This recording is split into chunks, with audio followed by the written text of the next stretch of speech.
Hello दोस्तों, veterans नमस्कार।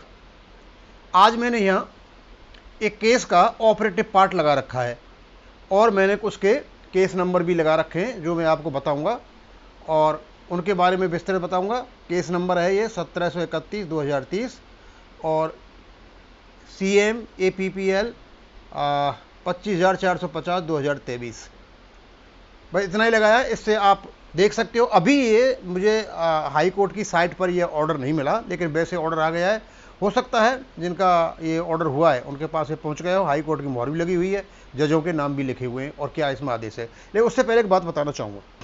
मैं बार बार कह रहा हूँ कि MSP का केस केबल और cable voice of excellence society के जनरल सेक्रेटरी श्री वीर बहादुर सिंह जी लड़ रहे हैं और अपने ऑर्गेनाइजेशन का पैसा भी खर्च कर रहे हैं, लेकिन एक इडियट मानता ही नहीं है। आज फिर आया और आकर के फिर जहर उगला। कोई ADC लड़ रही है या ADC के वकील को यह पूछा क्या तुमने कभी बहस की भी है या केवल तारीख ली है। और 2017 में MSP केस खत्म हो गया था 2017 में, और भैया तो 2017 में हो गया, तो अब कौन सा केस चला हुआ है?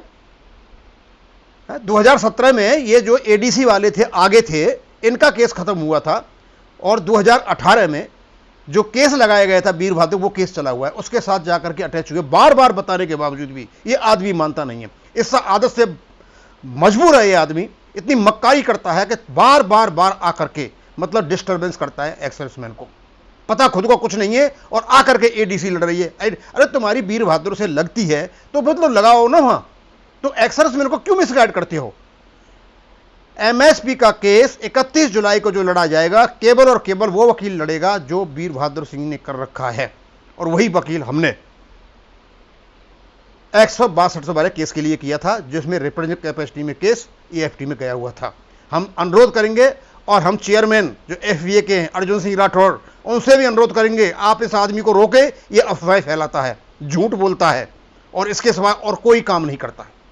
अब आगे मैं आपको बताना चाहूंगा, ये आपने सुना होगा कुछ दिन पहले PCDA ने एक लेटर निकाला था और उसके वीडियो भी बने थे, और उसमें यह कहा गया था कि जो 30 जून को और 31 दिसंबर को जिसको पूरा साल हो जाता है उसको इंक्रीमेंट नहीं मिलता था, तो अब उसका एक एडिशनल इंक्रीमेंट मिलेगा।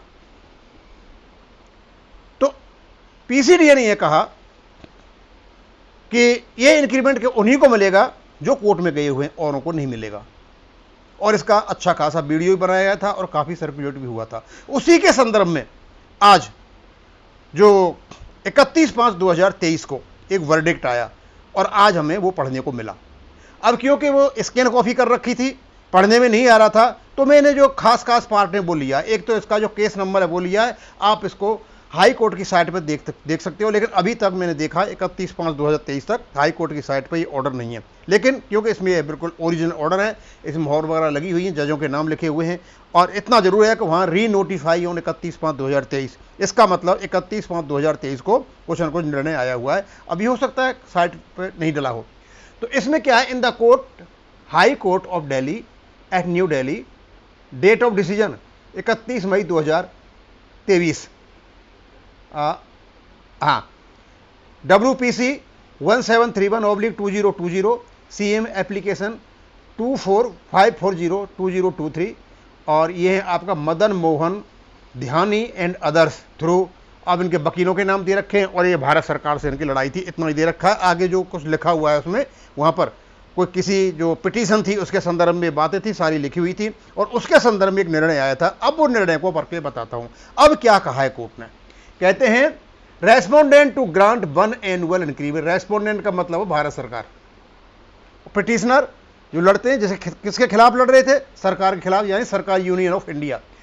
तो union of India to grant 1 annual increment to the petitioner in view of the findings of paragraph 21, इन्हें रेफरेंस दे रखा है, made by the Supreme Court in director adm and HR KPTCL supra within 4 weeks from today by passing necessary orders। उन्होंने कहा है कि जो 31/5/2023 है, इसको इससे 4 वीक्स आगे एक एनुअल इंक्रीमेंट दिया जाए।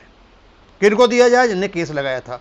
और आगे क्या कहा जिससे आप पर असर पड़ेगा? उन्हें कहते हैं we hereby make it clear, और साथ में यह भी आदेश दिया that the respondents shall pass necessary orders not only in respect of the petitioners के केस में नहीं जिन्हें पिटिशन कर रखी है, but also in respect of all similarly situated persons. इसका मतलब यह हुआ अब चाहे कोई कोर्ट में केस में गया है या नहीं गया है, ये यदि किसी ने 30 जून को और 31 दिसंबर को पूरी साल उसको हो गई है तो उसको एक इंक्रीमेंट एक्स्ट्रा मिलेगा जो उनके पेंशन में भी लग करके आएगा। पेंशन में लगेगा, यदि सर्विस में रहेगा तो वो मिल ही जाएगा उसको, तो उसकी पेंशन उससे बढ़ जाएगी। और इसका असर अब थोड़ा बहुत पढ़ना तो चाहिए, वो आरोपी पर भी फर्क पड़ सकता है। Accordingly the present petition along with pending application is dispose of, और इसी प्रकार जो ये एप्लीकेशन है इसको डिस्पोज ऑफ किया जाता है। तो आपको मैं बताना चाहूँगा कि पहले जो कन्फ्यूजन के क्रिएट हो गया था कि केवल पिटिशनर्स को ही मिलेगा, अब सबको मिलेगा। कोर्ट के आदेश आ चुके हैं, अब इसको कोई इग्नोर नहीं कर सकता। अब एक बार जब ऑर्डर हो गए हैं तो स्वाभाविक सी बात है सबको मिलेगा। तो मैं तो यही बताना चाहूँगा, ये बड़ी खुशी की बात है और मुझे अच्छा लगा। मैंने कोशिश की थी इसको लेकर के अपने कंप्यूटर पे मैं और बड़े अक्षरों में पूरा जजमेंट डाल दूँ, जगह नहीं डाल पाया, तो मैंने केवल केस के नंबर और उसमें आदेश क्या है जो ऑपरेटिव पार्ट है वो मैंने डाला है। तो इसमें मेन ये है पिटिशनर को तो पहले ही मिल गया था और मिलना भी चाहिए था जो पीसीडीए का लेटर था, लेकिन इसके अलावा ये जो दिया है इन्होंने 5वें ये वाला समझे, ये जो दिया है यहाँ पर इन्हें एक्स्ट्रा करके सबको लागू कर दिया है। इसलिए जो भी इससे अफेक्टेड है उनको अब कोर्ट में जाने की जरूरत नहीं है, भारत सरकार को सबको देना पड़ेगा। अब इसको मैं यहीं खत्म करूँगा। थैंक यू, धन्यवाद।